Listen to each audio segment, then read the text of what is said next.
प्रसन्न रहना होए तो क्या करना पड़ेगा? कौन व्यक्ति प्रसन्न रह सकता है? जोर से। मैया काहे पंचायत कर रही हो मेरी मां? पीली मैया, पंचायती मां, ये बताओ कि प्रसन्न कौन रह सकता है? पीली मैया बताओ, प्रसन्न कौन रह सकता है? ये मैया बताएंगी, हमारी पीली। बोलो मेरी मां। हाँ, धीरे धीरे बोल, कोई सुनना ले, सुनना ले, कोई सुनना ले। कौन है मैया? प्रसन्न रहना है तो क्या करें? कौन व्यक्ति प्रसन्न रह सकता है? जरा बताइए, आप बताओ। इस तरफ वाली मैया, सफेद दुपट्टे वाली मैया, कौन प्रसन्न रह सकता है? ये भैया बताएंगे, प्रसन्न कौन रह सकता है?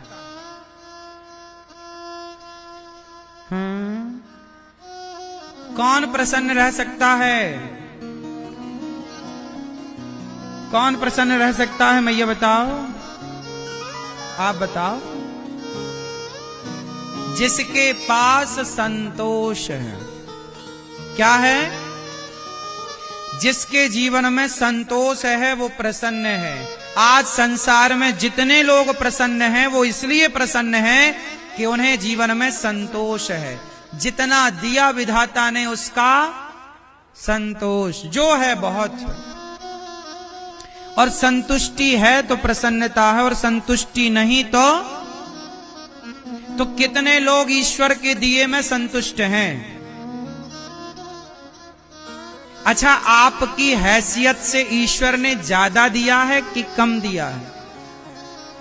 बोलो,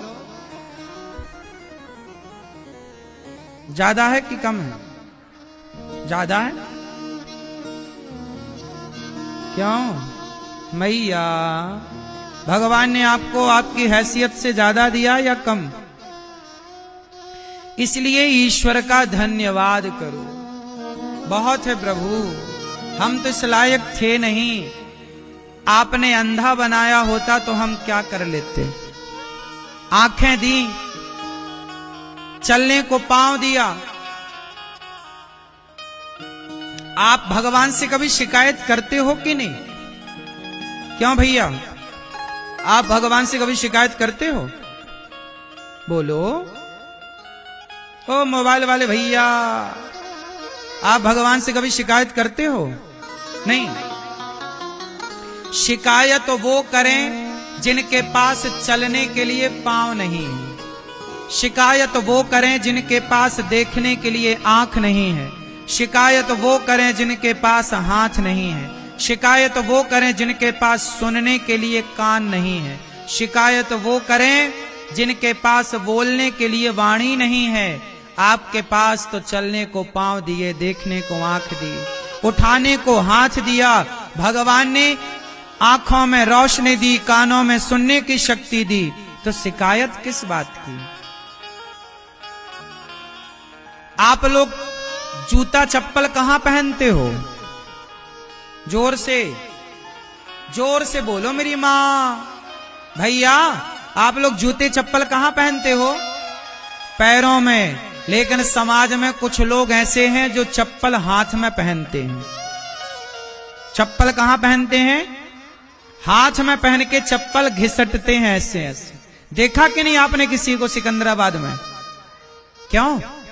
हमने हाथ में चप्पल पहन के लोगों को घिसटते हुए देखा है। आपने देखा? आप में से कितने लोगों ने देखा है ये दृश्य?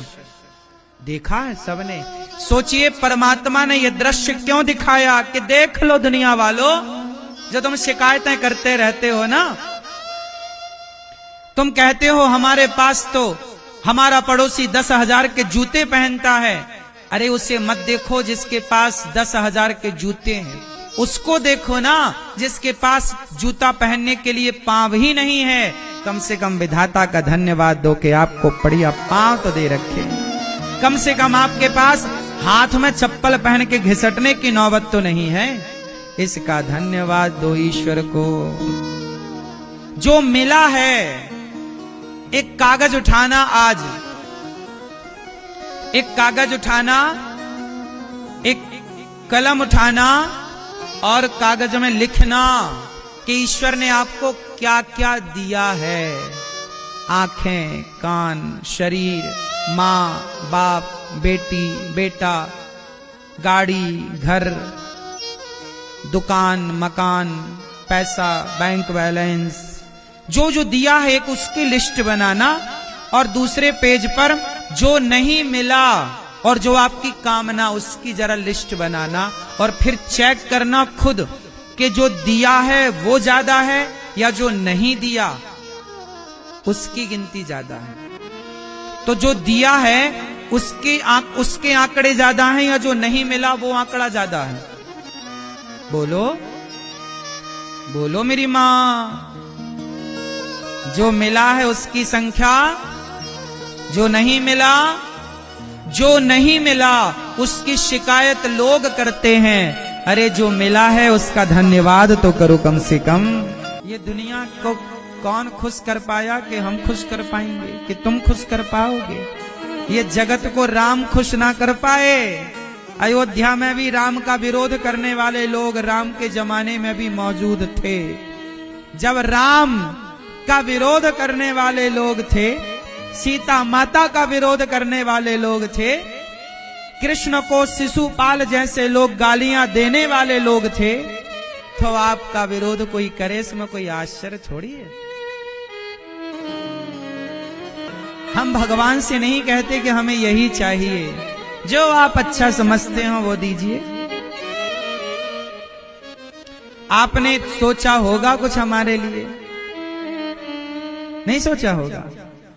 जब हमारे बारे में सोचने के लिए भगवान हैं तो हम क्यों सोचें? भगवान सोचेंगे ना हमारे लिए। हम उनका चिंतन करें, हम उनका ध्यान रखें, हम भगवान के भक्तों के बारे में। इसलिए हमने कल बोला ना आपसे, जो दूसरों के बारे में सोचता है उसे अपने बारे में सोचने की जरूरत नहीं। जो किसी और के बारे में सोचता है ना, भगवान उसके बारे में जरूर सोचते हैं। बस नीति और नियत साफ होनी चाहिए। इसलिए ये दास अनिरुद्ध, मैं अपनी वृद्ध माओं के बारे में सोचता हूं। मैं गौरी गोपाल आश्रम में जो विद्यार्थी पढ़ते हैं, गैया रहती हैं, वहां अखंड रसोई चलती है। उन बेसहारा माताएं जिनके अपने बच्चे नहीं सेवा करते, उन माओं के बारे में जब मैं सोचता हूं तो मेरे बारे में स्वयं भगवान सोचते हैं। मैं क्यों सोचूं अपने बारे में? मुझे अपने बारे में सोचने का टाइम नहीं मिलता। अपने बारे में क्या सोचूं, अपनी क्या प्लानिंग करूं बताओ? छोटी सी तो जिंदगी है, गई बहुत थोड़ी बची। लड़कपन से जवानी आई, जवानी से बुढ़ापा में प्रवेश, बुढ़ापे के बाद जर्जरता आएगी, मर जाएंगे। तो अपने बारे में सोच के भी क्या पाएंगे? सोचेंगे तो भी बूढ़े होंगे, सोचेंगे तो भी मरेंगे। तो अपने बारे में क्या सोचना है? आओ हम किसी और के बारे में सोचें।